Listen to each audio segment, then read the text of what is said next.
രാജേന്ദ്ര വിശ്വനാഥ് ആർലേക്കർ ഇന്ന് കേരള ഗവർണറായി ചുമതലയേൽക്കും. സത്യപ്രതിജ്ഞ രാവിലെ 10:30 രാജ്ഭവനിൽ. ഹൈക്കോടതി ചീഫ് ജസ്റ്റിസ് നിതിൻ മധുക്കർ ജാംദാർ ഗവർണർക്ക് സത്യവാചകം ചൊല്ലിക്കൊടുക്കും. വിവരങ്ങളുമായി സൂര്യഗായത്രി ചേരുന്നുണ്ട്. Suryagayathri, good morning. പുതിയ ഗവർണർ ഇന്ന് സത്യപ്രതിജ്ഞ ചെയ്യുന്നു. രാജ്ഭവനിലെ ഒരുക്കങ്ങൾ എങ്ങനെയൊക്കെയാണ്? ആരൊക്കെയാണ് ഈ സത്യപ്രതിജ്ഞാ ചടങ്ങിൽ പങ്കെടുക്കുന്നത്? Good morning Athira. നിയുക്ത കേരള ഗവർണർ രാജേന്ദ്ര വിശ്വനാഥ് ആർലേക്കർ ഇന്നലെ വൈകിട്ട് തന്നെ തലസ്ഥാനത്ത് എത്തിയിരുന്നു. മുഖ്യമന്ത്രിയും സ്പീക്കറും അടക്കമുള്ളവരാണ് ഗവർണറെ വിമാനത്താവളത്തിൽ നിന്നും സ്വീകരിച്ച് കൊണ്ടുവന്നിട്ടുണ്ടായിരുന്നത്. ഇന്ന് 10:30 സത്യപ്രതിജ്ഞാ ചടങ്ങ് നടക്കുന്നത്. രാജ്ഭവനിൽ വെച്ചാണ് സത്യപ്രതിജ്ഞാ ചടങ്ങ് നടക്കുന്നത്. മുഖ്യമന്ത്രിയും പ്രതിപക്ഷ നേതാവും അതുപോലെ തന്നെ സ്പീക്കറും സംസ്ഥാന പോലീസ് മേധാവിയും ചീഫ് സെക്രട്ടറിയും അടക്കമുള്ളവർ സത്യപ്രതിജ്ഞാ ചടങ്ങിനായിട്ട് എത്തും എന്നുള്ള വിവരമാണ് അറിയുന്നത്. ഏറ്റവും പ്രധാനപ്പെട്ട കാര്യം, ഏകദേശം 5 വർഷക്കാലത്തോളം നീണ്ട വലിയ രീതിയിലുള്ള ഗവർണർ സർക്കാർ പോരിന് ശേഷമാണ് ആരിഫ് മുഹമ്മദ് ഖാൻ ബീഹാറിലേക്ക് പോകുന്നതും തുടർന്ന് ബീഹാർ ഗവർണറായിരുന്ന രാജേന്ദ്ര വിശ്വനാഥ് ആർലേക്കർ തലസ്ഥാനത്തേക്ക് എത്തുന്നതും എന്നുള്ളതാണ്. ഗവർണർ അതുപോലെ തന്നെ സർക്കാർ പോര് അത് എല്ലാ ഘട്ടത്തിലും വലിയ രീതിയിൽ പ്രകടമായി നിലനിന്നിരുന്ന ഒരു കാര്യമായിരുന്നു. ഈ സർവകലാശാല വിഷയത്തിൽ ഉൾപ്പെടെ സർക്കാരുമായിട്ട് ഗവർണർ ഇടഞ്ഞു നിന്നതായിരുന്നു. ആ പശ്ചാത്തലത്തിലേക്ക് ആ സാഹചര്യം നിലനിൽക്കുമ്പോഴാണ് ആരിഫ് മുഹമ്മദ് ഖാൻ മാറി ആ സ്ഥാനത്തേക്ക് രാജേന്ദ്ര വിശ്വനാഥ് ആർലേക്കർ എത്തുന്നത് എന്നുള്ളതാണ്. അതുകൊണ്ട് തന്നെ ആരിഫ് മുഹമ്മദ് ഖാൻ സ്വീകരിച്ചിരുന്ന നടപടികളിലൊക്കെ തന്നെ ഇനിയിപ്പോൾ രാജേന്ദ്ര വിശ്വനാഥ് ആർലേക്കർ എന്ത് നിലപാടാണ് സ്വീകരിക്കുന്നത് എന്നുള്ളത് കേരളത്തിനെ സംബന്ധിച്ചിടത്തോളവും സർക്കാരിനെ സംബന്ധിച്ചിടത്തോളവും ഏറെ നിർണായകമായ ഒരു കാര്യമാണ് എന്നതിൽ യാതൊരുവിധ സംശയവുമില്ല. ഈ സർവകലാശാല വിഷയത്തിൽ അടക്കം എന്ത് നിലപാടായിരിക്കും പുതിയ ഗവർണർ എടുക്കുക എന്നുള്ളതും ഏറെ നിർണായകമായിട്ടുള്ള ഒരു കാര്യമാണ്. എന്തായാലും മുൻവിധിയോടെ പുതിയ ഗവർണറെ സ്വീകരിക്കേണ്ട, കാണേണ്ട എന്നൊരു തീരുമാനമാണ് CPIM എടുത്തിട്ടുള്ളത്. ആരിഫ് മുഹമ്മദ് ഖാൻ ഇതുവരെ സർക്കാരുമായി നടത്തിയിട്ടുള്ള പോർമുഖങ്ങളൊക്കെ തന്നെ മറന്നുകൊണ്ട് പുതിയ ഗവർണറെ സ്വീകരിക്കണം. ആരിഫ് മുഹമ്മദ് ഖാൻ നടത്തിയ സമര പ്രകടനങ്ങളുടെയൊക്കെ പശ്ചാത്തലത്തിൽ പുതിയ ഗവർണറെ സ്വീകരിക്കരുത് എന്ന നിലപാട് പാർട്ടി എടുത്തിട്ടുണ്ട് എന്നതാണ് മനസ്സിലാക്കുന്നത്.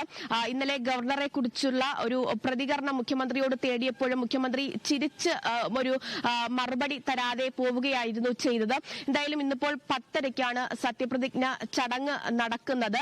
ഹൈക്കോടതി ചീഫ് ജസ്റ്റിസ് നിതിൻ മധുക്കർ പുതിയ ഗവർണർക്ക് സത്യവാചകം ചൊല്ലിക്കൊടുക്കും. ഈ സത്യപ്രതിജ്ഞ ചടങ്ങിന് മുമ്പ് തന്നെ ഗാർഡ് ഓഫ് ഓണർ ഉൾപ്പെടെ രാജ്ഭവനിൽ ഒരുക്കിയിട്ടുണ്ട് എന്നുള്ള കാര്യമാണ് മനസ്സിലാക്കുന്നത്. ഗായത്രി, സംഭവബഹുലമായിട്ടുള്ള 5 വർഷങ്ങളായിരുന്നു ഗവർണർ ആരിഫ് മുഹമ്മദ് ഖാന്റേത്. ഇനി രാജേന്ദ്ര വിശ്വനാഥ് ആർലേക്കറിന്റെ ഊഴമാണ്. സർവകലാശാല വിഷയത്തിൽ അടക്കമുള്ള തീരുമാനങ്ങളൊക്കെ എങ്ങനെയായിരിക്കും എടുക്കുക എന്നുള്ളതാണ് ഏവരും ഉറ്റുനോക്കുന്നത്, അല്ലേ?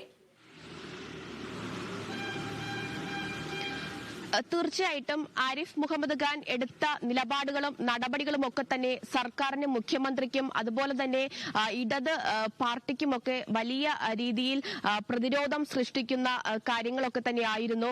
നമ്മൾ കണ്ടതാണ് വലിയ രീതിയിൽ കോഴിക്കോട് മിഠായി തെരുവിലടക്കം ഇറങ്ങി നിന്ന് പ്രതിഷേധിക്കുന്ന ഗവർണർ. അതൊക്കെ തന്നെ കേരള ചരിത്രത്തിൽ ആദ്യമായിട്ടായിരിക്കും ഗവർണറുടെ ഭാഗത്ത് നിന്ന് ഇത്തരത്തിലുള്ള പ്രകടനങ്ങളൊക്കെ തന്നെ നമ്മൾ കാണുന്നത്. എടുക്കുന്ന എല്ലാ തീരുമാനങ്ങളിലും ഒരു സർക്കാർ വിരുദ്ധത അല്ലെങ്കിൽ ഒരു മുഖ്യമന്ത്രിക്കെതിരെയുള്ള വിമർശനങ്ങൾ അതെപ്പോഴും ആരിഫ് മുഹമ്മദ് ഖാൻ എടുക്കാറുണ്ടായിരുന്നു.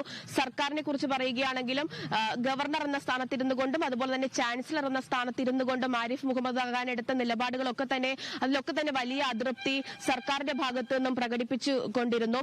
ഈ കാലങ്ങളിലൊക്കെ തന്നെ യൂണിവേഴ്സിറ്റി വിഷയവുമായി ബന്ധപ്പെട്ട് നടത്തിയ സമരങ്ങളും അല്ലെങ്കിൽ നടപടികളും ഒക്കെ തന്നെ ഗവർണറെയും അതുപോലെ തന്നെ സംസ്ഥാന സർക്കാരിനെയും കോടതിയിൽ വരെ എത്തിക്കുന്ന സാഹചര്യങ്ങൾ ഉണ്ടായിരുന്നു.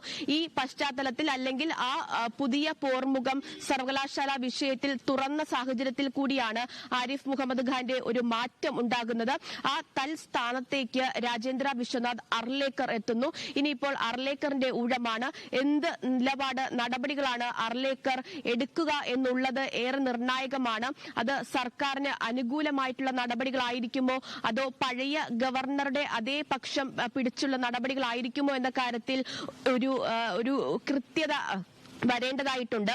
എന്തായാലും ഈ കഴിഞ്ഞ പുതിയ ഗവർണറുടെ പേര് നിർദ്ദേശിച്ച സമയം മുതൽ തന്നെ മുൻകൂട്ടിയുള്ള യാതൊരുവിധ ധാരണകളും വെച്ചു പുലർത്തണ്ട എന്നൊരു തീരുമാനം അത് സർക്കാരിനുള്ളിലും അതുപോലെ തന്നെ CPIM പാർട്ടിക്കുള്ളിലും എടുത്തിട്ടുണ്ട് എന്നുള്ളതാണ്. പുതിയ ഗവർണർ വരട്ടെ എന്ന് തന്നെയാണ് സർക്കാരിന്റെ തീരുമാനം. ഗവർണർ നടപടികളുമായിട്ട് മുന്നോട്ട് പോകട്ടെ, അപ്പോൾ കാണാമെന്ന രീതിക്ക് തന്നെയാണ് സർക്കാർ ഇരിക്കുന്നത്. എന്തായാലും ഇന്നലെ വളരെ സന്തോഷത്തോടുകൂടി മുഖ്യമന്ത്രിയും സ്പീക്കറും അടക്കമുള്ളവർ പുതിയ ഗവർണറെ രാജേന്ദ്ര വിശ്വനാഥ് അർലേക്കറിനെ വിമാനത്താവളത്തിൽ നിന്നും സ്വീകരിച്ചു. ഇന്നിപ്പോൾ തുടർന്ന് 10:30 സത്യപ്രതിജ്ഞ ചടങ്ങ് നടക്കുന്നത്. അതിലും മുഖ്യമന്ത്രിയും പ്രതിപക്ഷ നേതാവും അടക്കമുള്ളവർ പങ്കെടുക്കുകയും ചെയ്യും. ശരി സൂര്യഗായത്രി.